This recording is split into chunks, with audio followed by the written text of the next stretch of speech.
I am moving house soon, which also means that I am moving away from my studio space. I have painted here for the last 5 years, and it also so happens to be in my bedroom.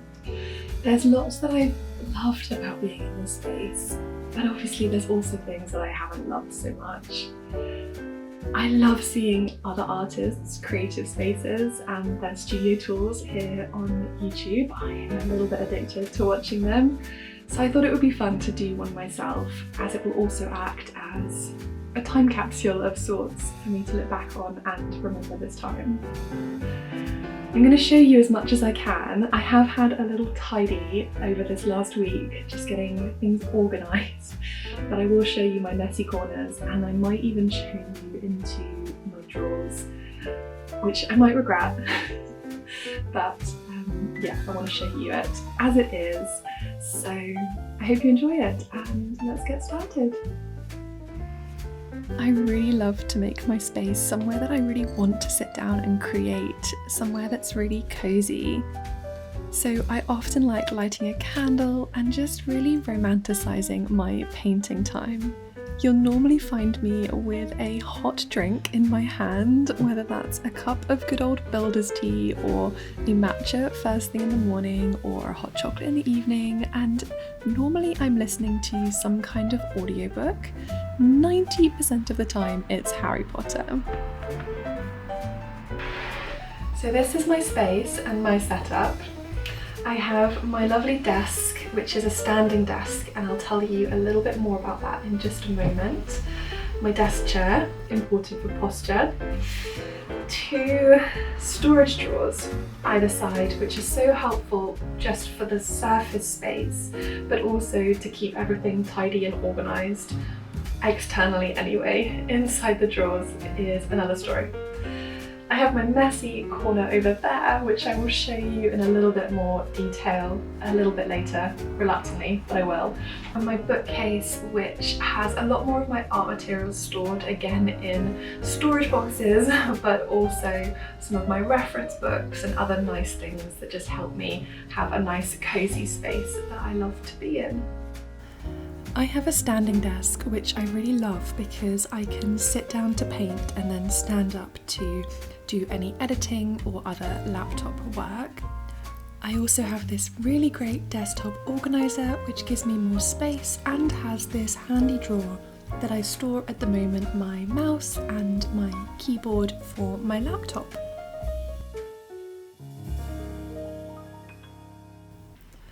In this ceramic pot, I have all of the brushes and pencils and pens I use most often, so they are in easy reach. And similarly, all the paints that I most often use in my paintings. Finally on my desk will be my diary and journal. I always have to have something close by, something near to hand that I can scribble things in. And I am a really big journaler. It's probably my most consistent spiritual practice, so these are always nearby.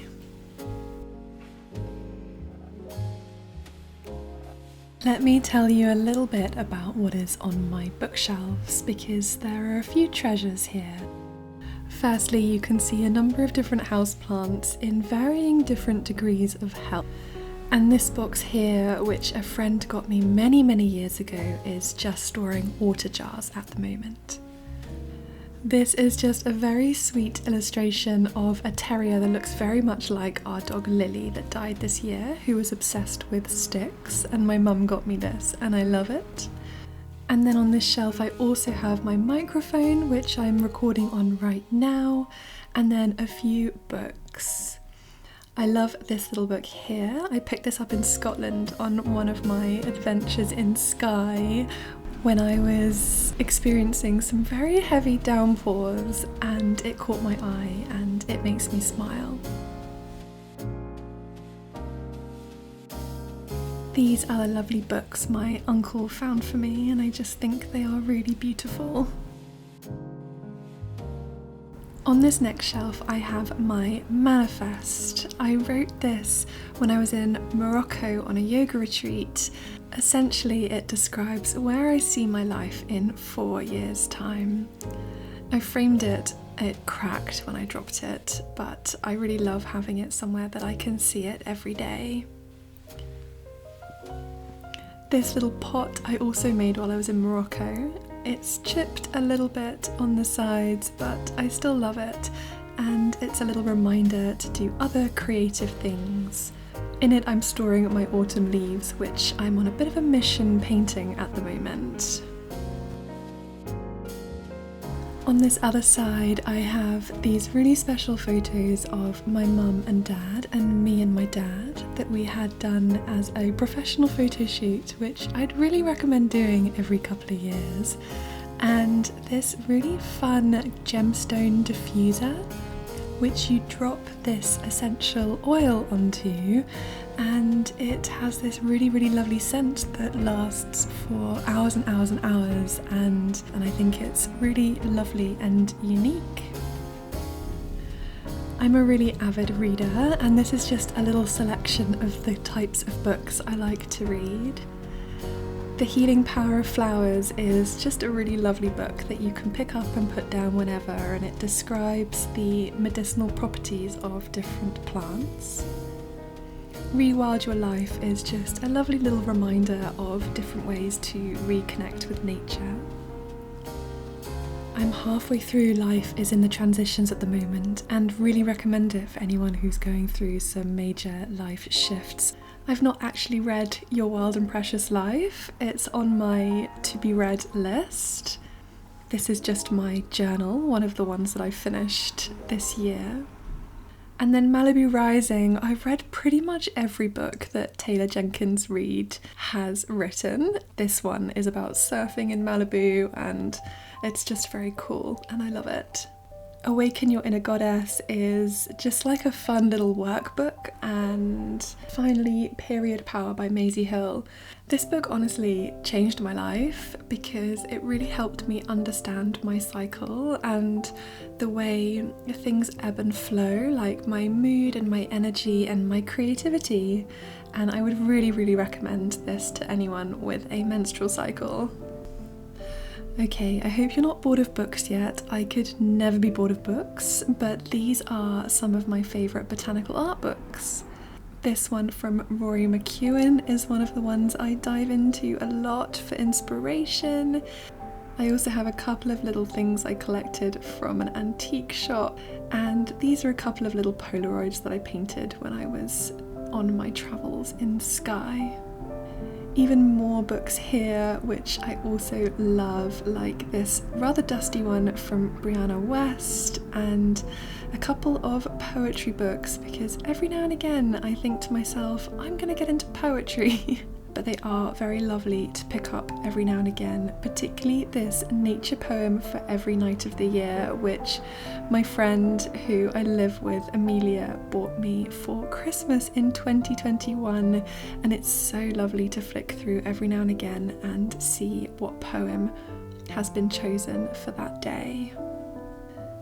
In this box underneath, I store a few bits and pieces from previous workshops that I've taught, like this leaflet that I made for my 2024 workshops, and some other little bits and pieces like review cards and things like that. And down here I have a few more lovely antique books, a magnifying glass that I have probably used twice, and in here I store some more water jars for my art workshops. I then have my trusty Clear Cut machine, which really helped me create all of the packaging for my stationery collection that I launched earlier in this year. With hindsight, it was crazy cutting all of these out individually myself, but I'm still so proud at how they turned out, and if you are interested in buying some of these greetings cards, then do head over to my website because there are still some available, and I would love it so much if they were to come your way. So finally, these really are just my junk drawers. As you can probably tell, like all my mess to be tidied away. So this is just really handy. I've got my cables and old iPhone boxes and all sorts of things hiding in here. And under here is one of my portfolios, which we could have a little flick through now.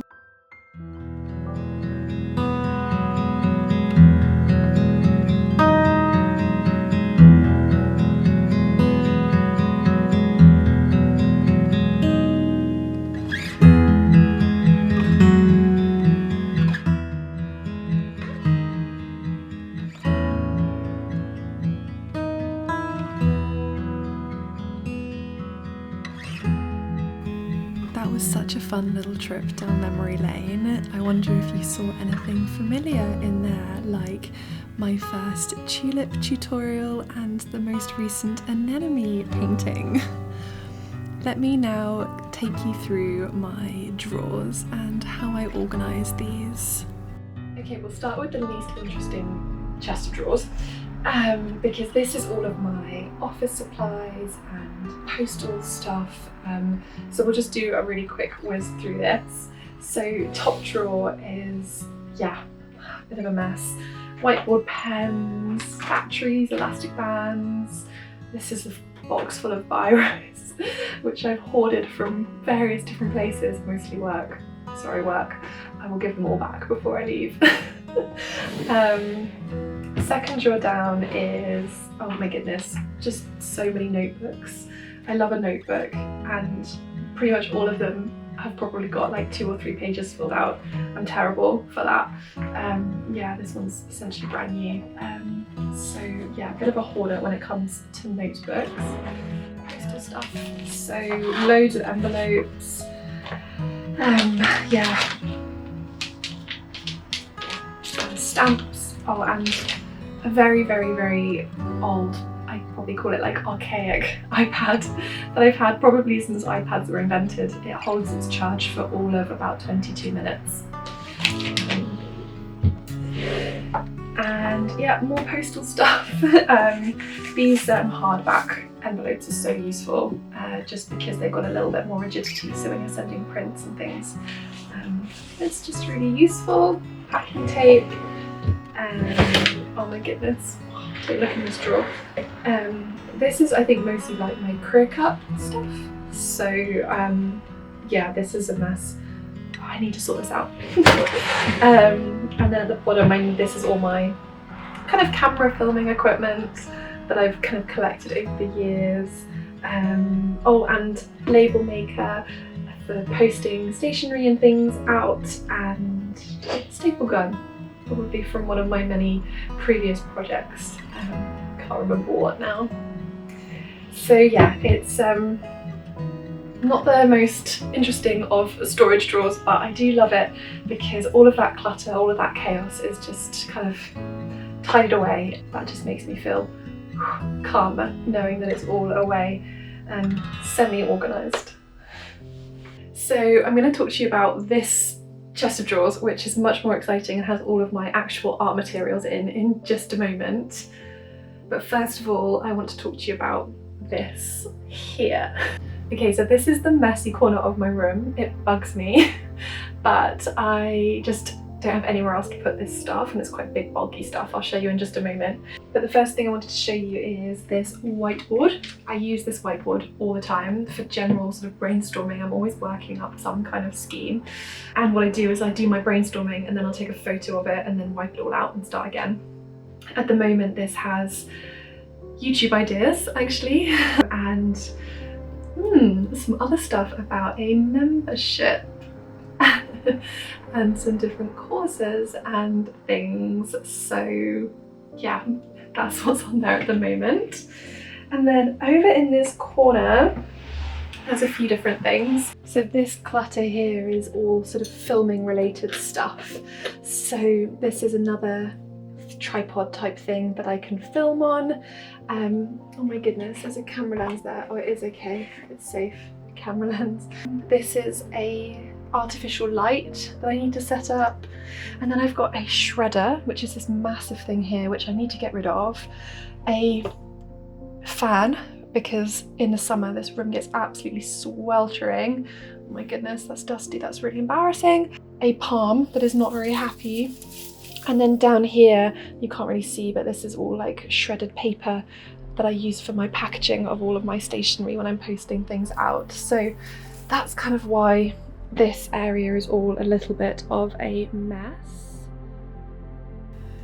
Okay, so then we can move on to the more exciting drawers. In here, I'll just remove the colour wheel first of all. In here I have most of my workshop materials. I host workshops in this really beautiful venue in Hampshire, and so these are most of my supplies. I have my brushes and pencils and rulers and rubbers and pens and all sorts of things in here. At the back I have some other brushes which I rarely use because I am not really a big brush kind of gal. This is a lovely little travel tin that I use and I take with me when I'm painting in sky. I also have a good stash of magic erasers which are really useful when you make a little mistake. Oh, and this ruler. This is amazing, and I get so many comments on this when I'm teaching. Everyone's like, oh, where did you get that from? I can't remember because I got it when I was a child, but it's really awesome because it is a guillotine as well as a ruler. So the second drawer down looks a bit of a mess because it is mostly filled with paint palettes, of which I have many with paint still on because I refuse to waste any watercolour paint. You can also see here all of my many paints, which I'll be perfectly honest, I hardly ever use. If you've painted with me before, you'll know that I almost always work with a very limited palette, and so paints like these I haven't used for honestly years. So I'm not quite sure what we've got in drawer number 3. A mix of things, some samples and some cutting boards, and oh, I think these are my business cards, which I got made a couple of years ago. They've got my peony on the front and yeah, some just little details on the back. They're quite fun, I quite like them. I don't often give them away though, I'll be honest. In the next drawer, this is just more packing materials, tissue paper for my stationery collection, and this is fun. This is my packing tape, which I had customized with my illustrations on and lovely things inside, so I really enjoyed making this. And then in this second to last drawer, aside from some more packing tape, we actually have some paintings in here, so we can have a look and see what's stored. Let's take a closer look at these boards and see. This is going to be a bit of a surprise for me. I've not looked at these for a really long time. Oh, this is one of my study pages that I did. I can't remember what month this was from, but mostly primroses and buttercups. I think there's probably going to be a lot of primroses in here. A little oak leaf. More primroses.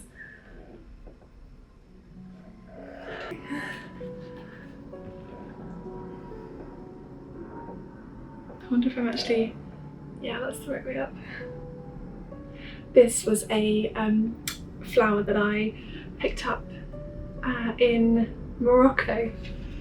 I'm not sure which way up it goes. It might even go that way up.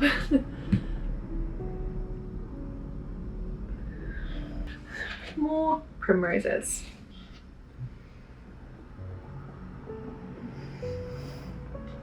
I was clearly having a primrose phase. This is a commission that I did, and I started painting this tulip and then I wasn't happy with it, and so I abandoned it and restarted it and did a new one. Not sure why I wasn't happy with it. Looking at this now, I think it was probably the stem. Yeah, I think it was the stem.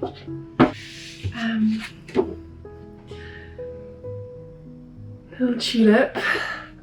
I really should put these in my portfolio and keep them safe, although they seem to have been okay so far.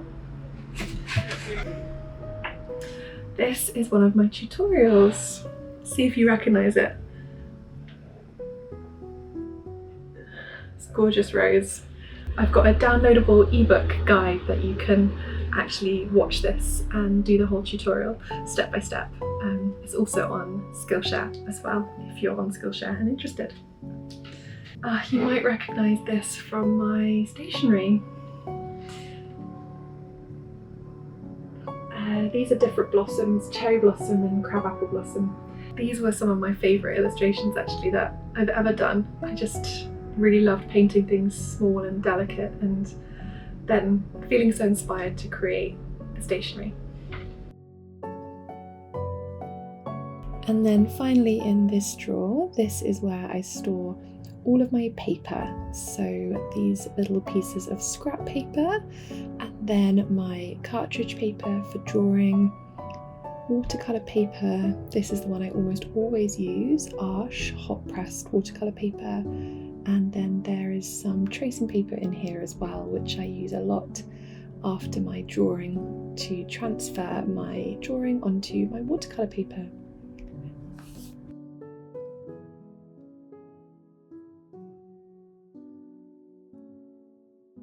Thank you so much for watching. I have no idea if that was fun or interesting, but I hope it was.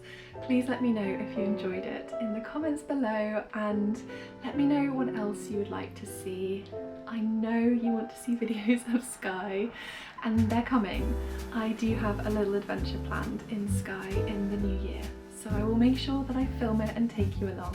But if there's anything else, then please do let me know, and I will do my very best to add it to my whiteboard of YouTube ideas. I hope you have a lovely day, and I will see you very soon.